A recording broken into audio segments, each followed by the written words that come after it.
ত্রিংশদধিকশততম অধ্যায়। কৃপকৃপির জন্মবৃত্তান্ত।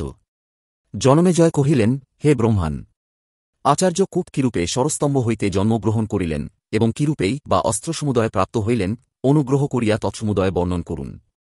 বৈশম্পায়ন কহিলেন, মহারাজ, মহর্ষি গৌতমের গৌতম বলিয়া এক পুত্র জন্মে। তিনি স্বরের সহিত জন্মিয়াছিলেন, এজন্য তাঁহার নাম সর্দান হইয়াছিল।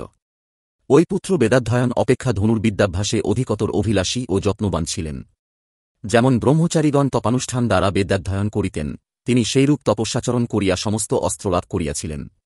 তিনি ধনুর্বেদানুশীলনে ও কঠোর তপানুষ্ঠানে এরূপ যত্নশীল ছিলেন যে, দেবরাজ ইন্দ্র তন্দর্শনে সাতিশয়ে ত্রাসিত হইয়া জানপদী নাম্নী দেবকন্যাকে আহ্বান করিয়া তাঁহার তপস্যার বিঘ্ন জন্মাইতে আদেশ প্রদান করিলেন। জানপদী দেবরাজের আদেশানুসারে ধনুর্বান্ধারী সর্দানের পরমরমণীয় আশ্রমে উপস্থিত হইয়া তাঁহার লোভ জন্মাইবার নিমিত্ত হাবভাব প্রকাশ করিতে লাগিলেন। অলৌকিক রূপলাবণ্য সম্পন্না একমাত্র সোনা সেই ললনাকে নিরীক্ষণ করিবামাত্র মহাত্মা সর্দানের নয়নোদয়ে বিকশিত হইয়া উঠিল, হস্ত হইতে ধনুর্বাণ ভূতলে পতিত হইল এবং বাচ্চালিত কদলীপত্রের ন্যায় সর্বাঙ্গ কাঁপিতে লাগিল। এই অসাধারণ জ্ঞানসম্পন্ন তপস্বী উক্ত প্রকারে কুসুম সরাহত হইয়াও স্বীয় তপপ্রভাবে ধৈর্যাবলম্বন করিয়া রহিলেন, কিন্তু দুঃসহ মদম্বিকার প্রভাবে তাঁহার রেতস্খলন হইল, তিনি তাহা জানিতে পারিলেন না।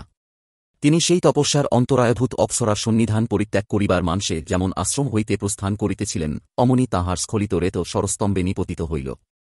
বীর্য পতিত হইবামাত্র দুই খণ্ডে বিভক্ত হইল এবং তাহাতে এক পুত্র ও এক কন্যা জন্মিল।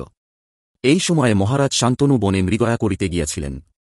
তাঁহার এক সৈনিক পুরুষ যদৃচ্ছাক্রমে ওই স্থানে উপস্থিত হইয়া সেই সদ্যজাত বিপ্রমিথুনকে দেখিতে পাইল। তথায় ধনুস্বর ও কৃষ্ণাজিন পতিত দেখিয়া কোন ধনুর্বেদপারক ব্রাহ্মণের অপত্যযুগল বিবেচনায় মহারাজকে আনিয়া দেখাইলে অবশ্য ইহাদের গত্যন্তর হইতে পারে, এই স্থির করিয়া সেই রাজাকে আনিয়া দেখাইল।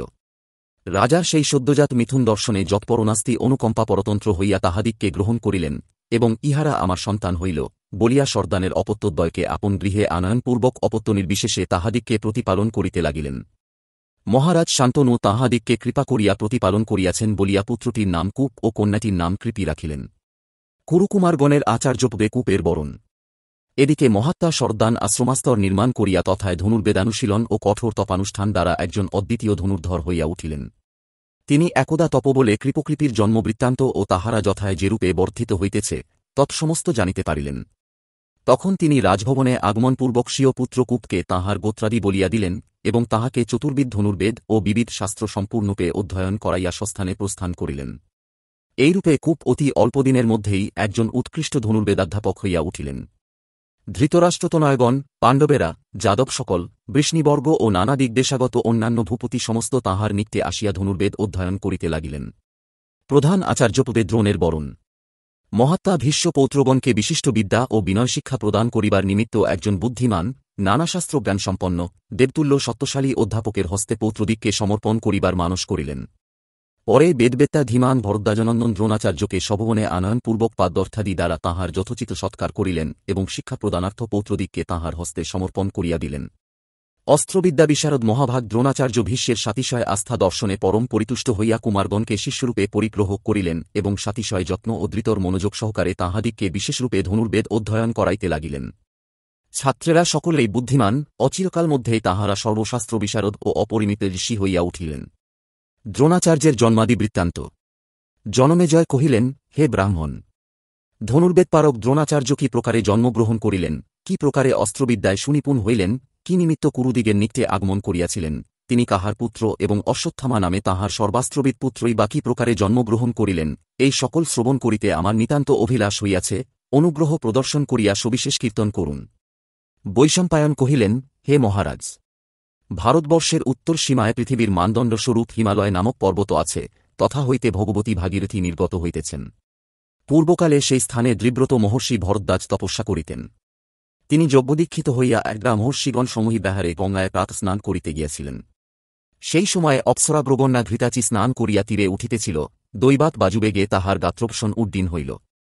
মহর্ষি সেই সুরূপা নবযৌবনা মদদৃপ্তা অপ্সরাকে বিভূষণা দেখিয়া কামসরে জর্জরিত কলেবর হইলেন। দুর্জয় কুসুমাযুধের দুঃসহ প্রভাবে তপোধনের রেত স্খলিত হইল। তিনি সেই রেত দ্রোণ অর্থাৎ কলসের মধ্যে রাখিলেন। কিয়দ্দিন পরে সেই বীর্য এক পুত্ররূপে পরিণত হইল।